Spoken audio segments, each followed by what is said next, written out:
Amen. Well, do take a seat. It's wonderful to worship together this morning and welcome God's presence amongst us. And it's also wonderful to now just spend some time opening up the Bible together, as we love to do each week. My name's Simon. I'm one of the leaders and elders here at Ascot Life Church. And if this is your first time with us this morning, we are, in these next couple of weeks, concluding a series that we've been in this whole term, which we've called Behold Your King. This series we've been working through Mark's Gospel, which is one of the first accounts of Jesus' life. And we've called this series Behold Your King. And we've called this particular message Confronting the Old Regime. Because what we're going to see in this passage, which if you've got a Bible is Mark chapter 7, what we're going to see is Jesus getting into a controversy with the ruling religious authorities of his day. If you like, the religious regime of his day. And the particular controversy Jesus gets into here is going to concern the issue of purity or ceremonial or religious purity specifically, which I'm aware for many of us will be quite an alien concept. We don't often think about how to make ourselves ceremonially pure. But what we have to understand as we come to this passage is that for Jesus and particularly the people living around Jesus, the issue of purity, of religious cleanness was a huge topic. You will have seen this if you've ever found yourself in your Bible reading going through the first 5 books of the Bible. In the first 5 books of the Bible, we have a section called the Torah, which just means law. And in there, we find the law God gave through Moses to the Israelites. And if you have ever found yourself reading through those books, you'll find that there is a big preoccupation with the issue of what is clean and what is not clean. So God will say things to the Israelites like, don't eat this food because it will make you unclean. Instead, eat this clean food. Or he'll say, don't touch this thing, for instance, dead bodies, because that will make you unclean. But if you touch these things, that's okay. And there's kind of rules about how long you'll be unclean for if these sorts of things happen. It's a big deal.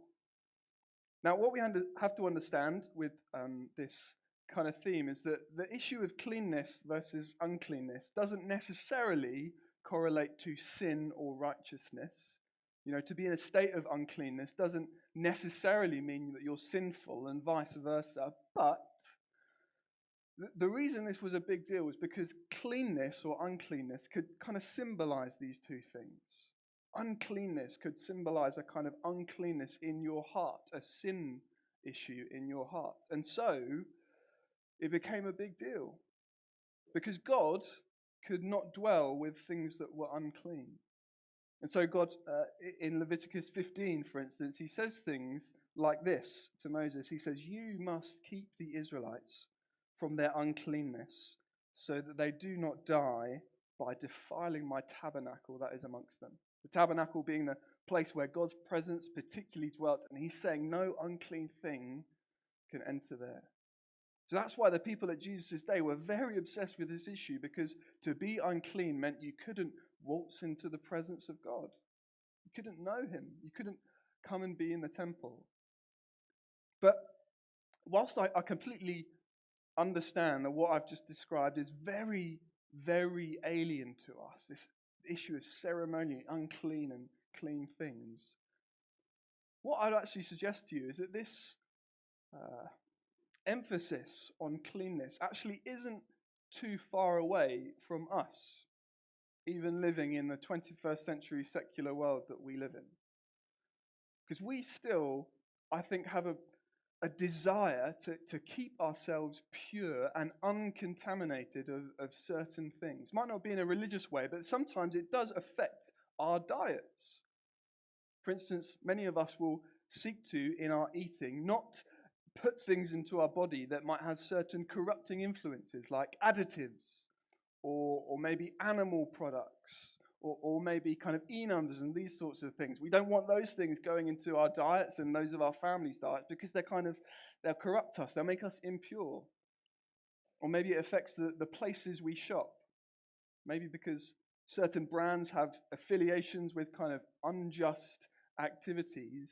We kind of don't want to buy from those brands. We don't want to wear those labels because we don't want to be sort of defiled by association with those things. And even though this kind of discussion can just seem quite normal to us, have you noticed that it often takes on religious overtones as well? You know, it struck me as I was thinking about this that we have in our world today smoothies made from purely natural ingredients which claim to be innocent smoothies. You know, they have a moral status. And some of us might have kind of practices we go through that we call detox rituals or cleansing rituals, where we can just kind of get, toxicating things out from our bodies. Many of us might know or might even be ourselves evangelists for certain ways of eating, certain things we shouldn't eat, or certain ways we should eat. And I don't kind of bring up these things in a way to disparage any of them. In fact, some of these concerns are ones I share myself. But the reason I bring them up is to say that this kind of desire to be clean, to be pure, not so far away from us as we might think. We still kind of share this ongoing human concern to be pure, to be clean. And what we're going to see in this passage in Mark, as we open it up right now, we're going to see Jesus encounter a religious group who were obsessed with being clean, but who had made a significant mistake, a misstep in their pursuit of cleanness and purity. And what we're going to see in Jesus' response is firstly that he's going to help guard us from making this same mistake. And secondly, that he's going to help show us where we can find the true purity that we're looking for in all of our ways. So with that said, I'm just going to read the first half of this passage now, which is Mark 7, verses 1 to 13. The words will be on the screen here. It says this: "The Pharisees and some of the scribes who had come from Jerusalem gathered around him, and they observed that some of his disciples were eating bread with unclean, that is, unwashed hands. For the Pharisees and all the Jews don't eat anything unless they give their hands a ceremonial washing, keeping the tradition of the elders. And when they come from the marketplace, they do not eat anything unless they have washed. And there are many other customs they have received and keep, like the washing of cups, pitchers, kettles, and dining couches." So the Pharisees and the scribes asked Jesus, "Why don't your disciples live according to the tradition of the elders, instead of eating bread with ceremonially unclean hands?" Jesus answered them, "Isaiah prophesied correctly about you hypocrites. As it is written, 'This people honor me with their lips, but their heart is far from me. They worship me in vain, teaching as doctrines human commands. Abandoning the command of God, you hold on to human tradition.'" And he also said to them, "You have a fine way of invalidating God's command in order to set up your tradition. For Moses said, 'Honor your father and mother, and whoever speaks evil of father or mother must be put to death.' But you say, 'If anyone tells his father or mother, whatever benefit you would have received from me is Corban,' that is, an offering devoted to God, you no longer let him do anything for his father or mother. You therefore nullify the word of God by your tradition that you have handed down, and you do many other similar things." So here in this episode, we see Jesus confronted by this religious group, this sect within Judaism called the Pharisees. Met them a few times in Mark's Gospel so far, and what Mark particularly points out to us about them here is that they have a strong desire to make themselves and all of the Jews living around them clean. They want to be extra clean, extra pure. And this desire takes the form of not just obeying the cleanness laws that are found in the Bible, but even inventing their own ones to make sure they're kind of extra pure and extra obedient.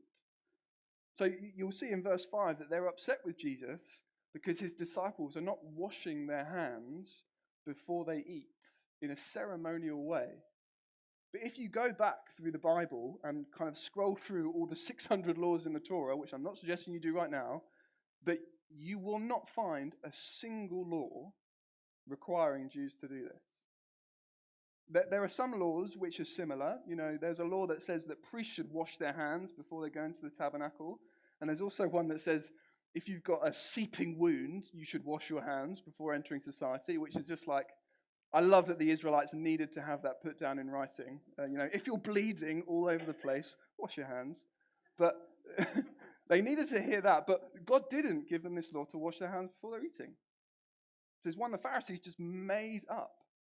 They invented it. And Mark says they invented many other similar ones. Now, we have to understand when we think about the Pharisees here that they're not, or at least not initially, doing this because they just love rules or because they just love having power over people and making them obey their rules. And I think we have to know that the Pharisees, initially these rules came from a good heart, from a sincere place, because like many of the Jews at their time, they knew that their nation was in a state of upheaval. They knew that they were being oppressed by these Roman oppressors, and they knew the only way that they could get out of this mess was that God would intervene and bring his presence amongst them again. And so their thought process was, well, if we're asking God to come and he can't dwell with uncleanness, well, maybe the reason he's not come yet is because we're not clean enough. And so they had this kind of sincere, God-driven mission, they felt, to make everything clean in order to invite God's kingdom. It came initially out of a well-meaning, devoted place.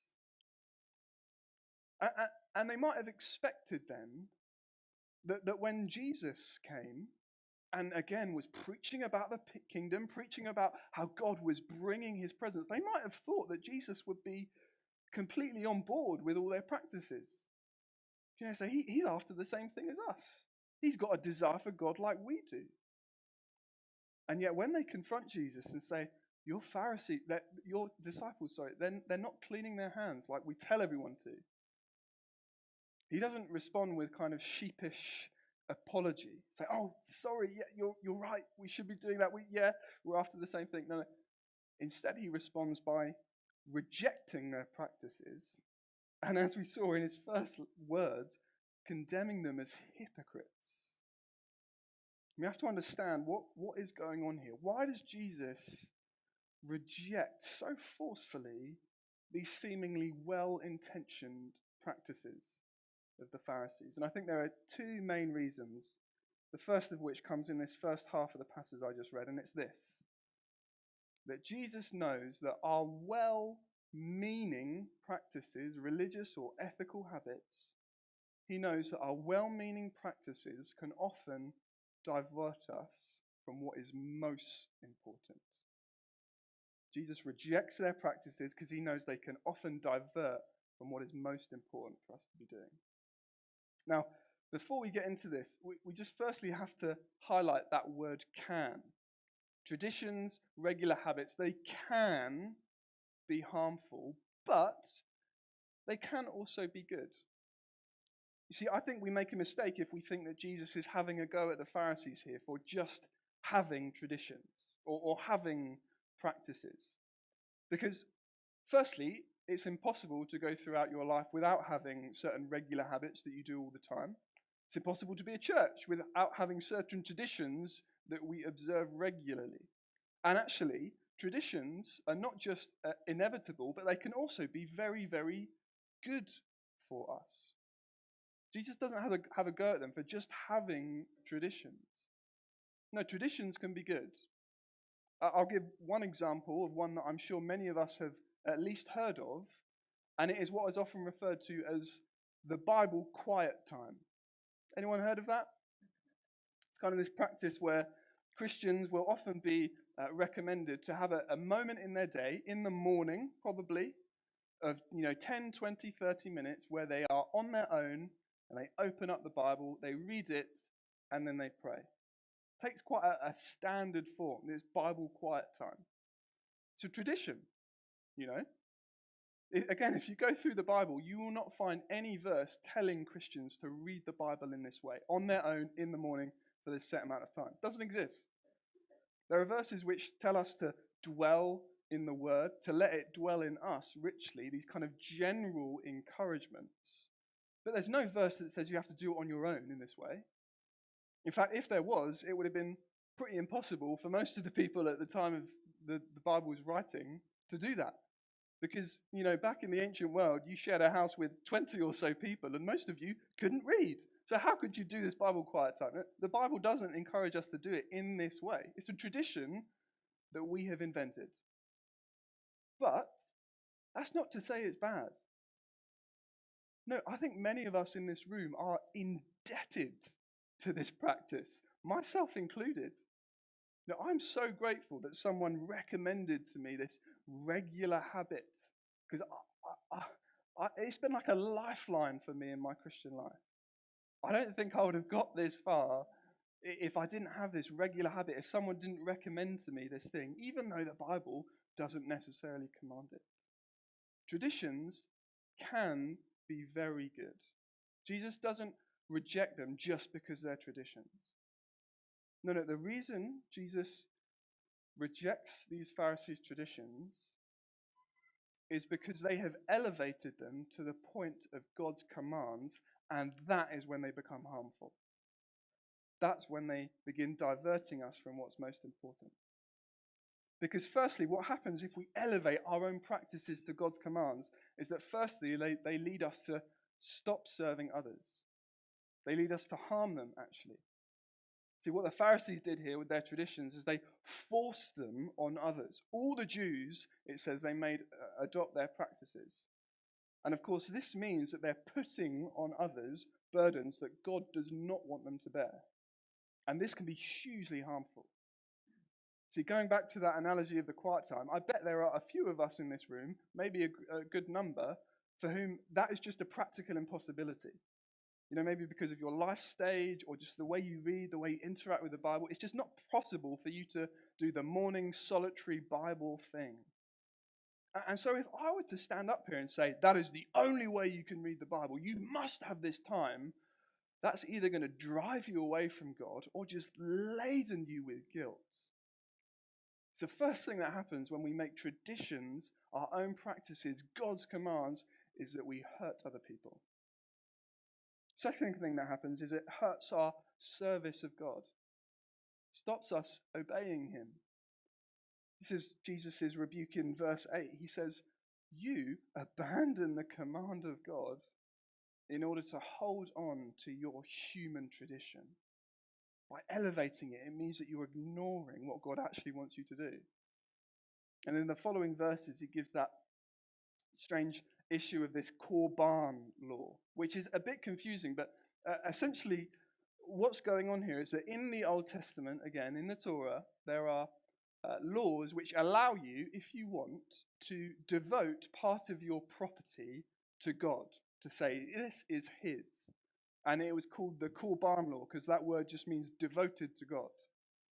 And the Pharisees developed from this a system where, if you wanted, you could devote all of your possessions to God, so that when you die, they were like in pledge to him, and they would just go straight to the temple. Again, you can see well-meaning practice. Someone could do that in a very devoted, good-hearted way. But what had happened is that it started stopping people from obeying God's actual law. Because what could happen is that someone in my life stage could say at the age of 27, all of my property devoted to God. When I die, it's all going to him. But what this means is that I can't share my property with anyone else. And so when my mum and dad retire, as they did a few years ago, and if they needed assistance from me, I would have to say to them, sorry, mum and dad, it's all God's. Can't help you out. Even though there is a law for Jews in the Bible that says you must honor your father and mother. And so Jesus points this out and says, don't you see that your traditions, not just harming people, but they're stopping them serving God. They're getting in the way of obedience. And he says, you do many other similar things. And I think that could also be said of us. Now, again, I have benefited so much from that tradition of Bible quiet time. Not always quiet. Sometimes, I'll speak or sing or whatever, but it's been really helpful for me. And especially when I was younger, I used to have a real routine that I would go through. I'd read a bit of the Bible, read a commentary, I'd write about it, and then I'd try and pray. That's all gone out the window now I've had a baby. It's all over the place my mornings, but it was really helpful for me in my early life. But there would be times when, in our early married life, I would be doing this, and Liz, for some reason, would need me. Maybe she was kind of nervous about something at work and just needed to pray about it, or maybe she just needed to talk to me about something before we both parted our separate ways. But I can remember at times being so concerned that I observed my tradition. I said, I've got to do this every day. I've got to go through this 4-step process. So concerned with this that I would abandon the call of God to love my wife. Just sickening. It seems so silly now. I think about it now, but I was so concerned with this human tradition I'd made, well-meaning in the first place, that it led me to just ignore what God really calls me to do as a husband, which is to care for my wife. Abandoning the command of God, I held on to human tradition. It's the second reason why traditions can be harmful, because they actually get in the way of us doing what God really calls us to do. But most importantly, the reason why I think Jesus rejects these traditions is because they don't just stop us serving God and serving others, they also stop us loving God. They stop us knowing Him. This is what it says in verse 6. Jesus quotes this prophecy from Isaiah at the Pharisees and says, "This people honors me with their lips, but their heart is far from me. They worship me in vain, teaching as doctrines human commands." See, this is the real sting in Jesus' criticism. He says, you're doing so well at all these traditions, but what you have missed is that whilst you've been doing these things, your heart has drifted far from God. And I think Jesus is saying this with some confrontation, some force, but I think you've also got to hear the kind of divine heartbreak in these words. Not just kind of angry at them, but it's like, you let your heart drift from me. You become so obsessed with these things that you think are so important, when actually the one thing that is most important, a relationship with me, you've let that get cast by the wayside. And again, these words Jesus speaks to the Pharisees, but he could so easily, I think, apply these to us sometimes. As Christians, we can get so wrapped up in our routines, the way we do our Christian life, our habits, our practices, that these can often sometimes blind us to see what's really going on in our hearts, is that they're drifting from Him. And it's like we don't see this because, well, we're keeping up our traditions. This is the main reason I think Jesus rejects these Pharisees' commands and practices, is because they were actually leading their hearts away from God, because they were getting so fixated from these other things. It's like what Jesus says to the church in Ephesus in Revelation 2. Jesus says to this church, he says, "I see all your works.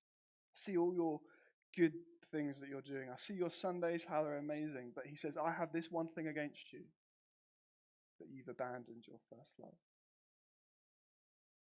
This is what Jesus says is most important, a heart that is God's. And he says, if you've got traditions, practices that are getting in the way of that, you need to abandon those to come to me. Maybe some of us just want to take time this morning to just reflect on that and say, Jesus, are there things which are getting in the way of what is most important, a heart that is yours?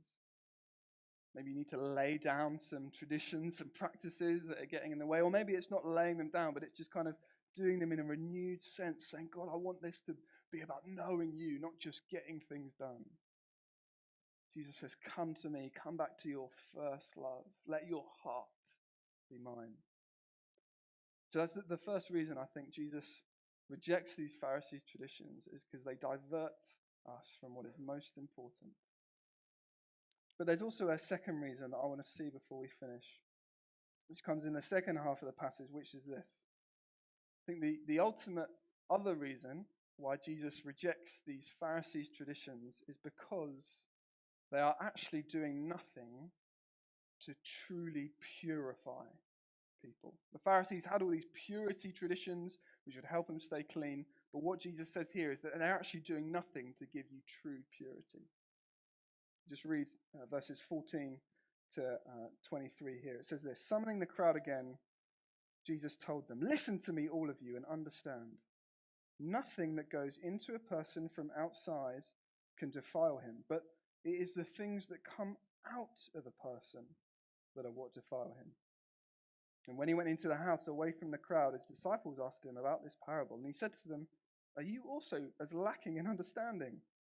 Don't you realize that nothing going into a person from outside can defile him? For it doesn't go into his heart, but into his stomach, and it's eliminated. Thus he declared all foods clean." And then he said, "What comes out of a person is what defiles him. For from within, out of people's hearts comes evil thoughts, sexual immoralities, thefts, murders, adulteries, greed, evil actions, deceit, self-indulgence, envy, slander, pride, and foolishness. All of these evil things come from within and defile a person."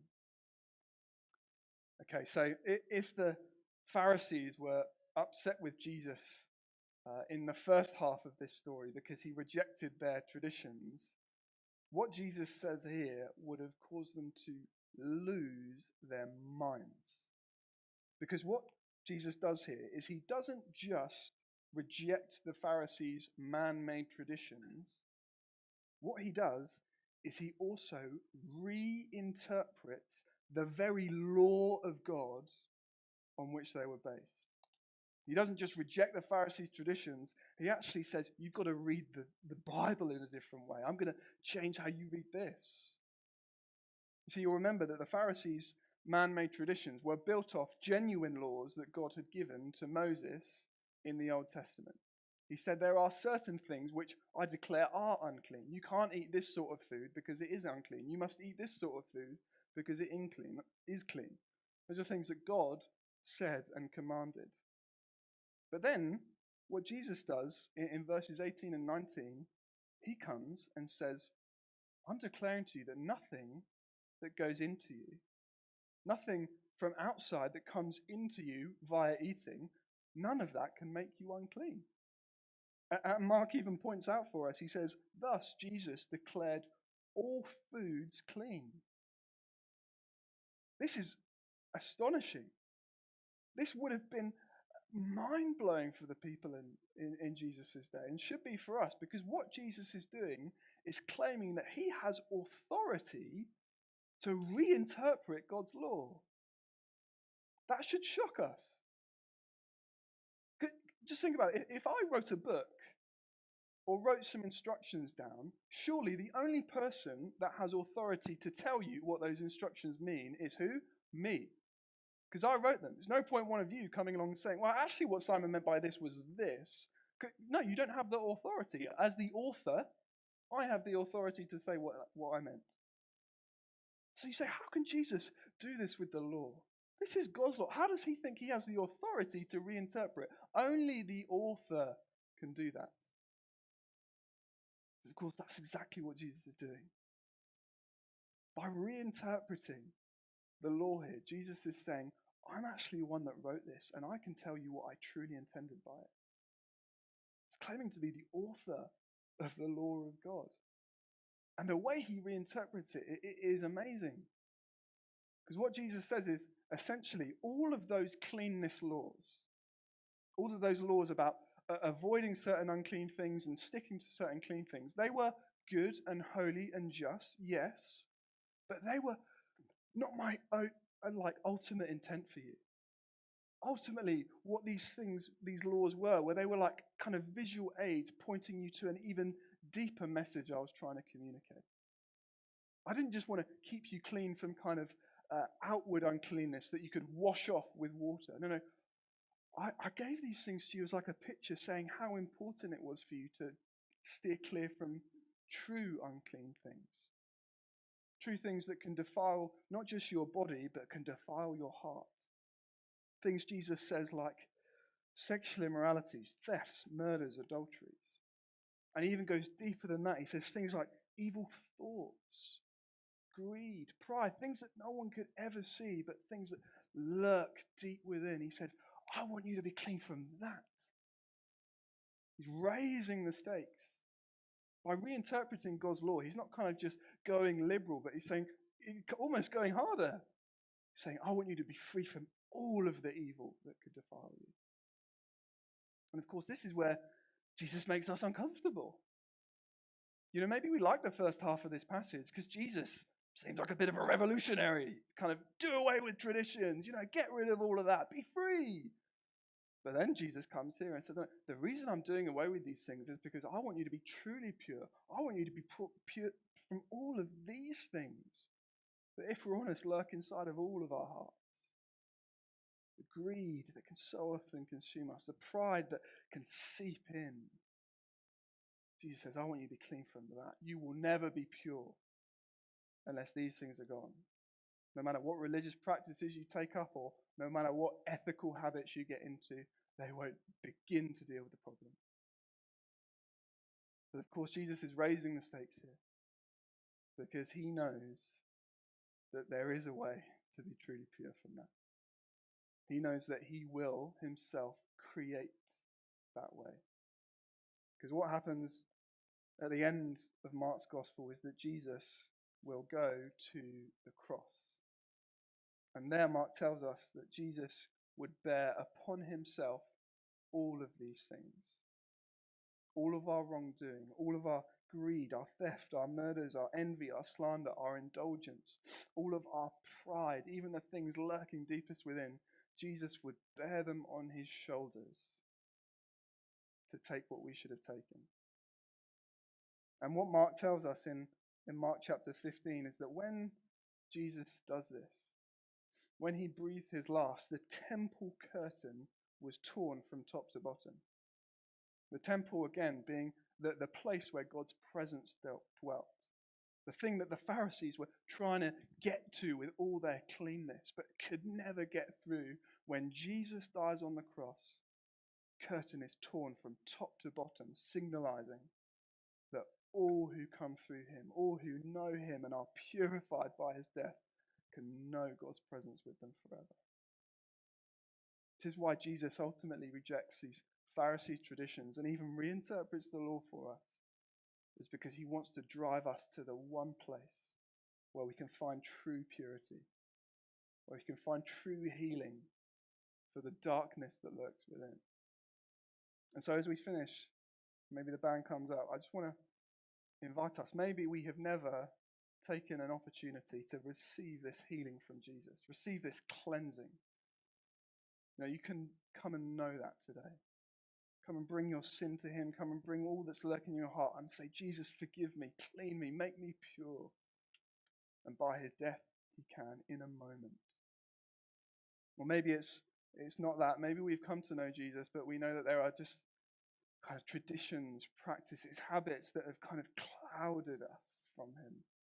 We were once close to him, but it's kind of like we've abandoned our first love. Jesus says, come back. Come back to me. I'm welcoming you back. And just as we do this, as we come to sing, I just want to invite us to stand now. And I'm just going to read some verses from Hebrews which speak about this, which give us confidence as we come to Jesus. So this is what it says. I'll read this and then we'll sing. In Hebrews 10 it says this: Therefore, brothers and sisters, since we have boldness to enter the sanctuary through the blood of Jesus, he has inaugurated for us a new and living way through the curtain, that is, through his flesh. And since we have a great high priest over the house of God, let us draw near with a true heart in full assurance of faith, with our hearts sprinkled clean from an evil conscience and our bodies washed in pure water. Let us hold on to the confession of our hope without wavering, since he who promised is faithful. And let us watch out for one another to provoke love and good works, not neglecting to gather together as some are in the habit of doing, but encouraging each other, and all the more as you see the day approaching. Because Jesus has cleaned us, we can draw near with confidence. And so as we sing, let's do what the author says. Let's hold on to our confession with confidence, and let's encourage one another as we sing together. Let's sing.